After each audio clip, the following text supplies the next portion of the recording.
الثواب والعقاب والجنة والنار في الميثولوجيا المصرية. نيجي نشوف بردية في كتاب الموتى اسمها بردية حنفر. بالمناسبة حنفر معناها روح المتوفي أو المتوفي.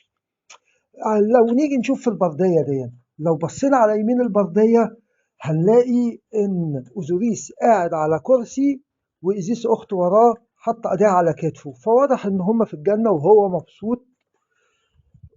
وفي الناحية الشمال هنلاقي أنوبيس إله الموتى واخد حنفر أو روح ميت أو ميت واخده للميزان. نيجي نشوف الميزان بيحصل فيه إيه أو فيه إيه. أنوبيس قاعد بيوزن، جايب قلب الميت في كفة وريشة ماعد في كفة. ريشة ماعد اللي بتمثل قيم الحق والعدل والنظام في الكون.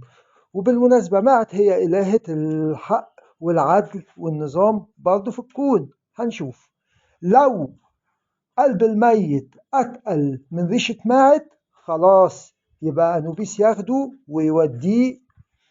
يوديه الجنة ينبسط بقى.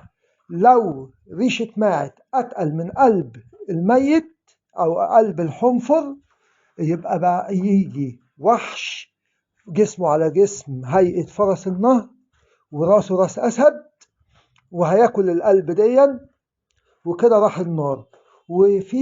هنلاقي كمان في البردية تحوت واقف ماسك ورقة أو سجل وبيسجل اللي بيحصل في المحكمة اللي بتحصل في الآخرة دي.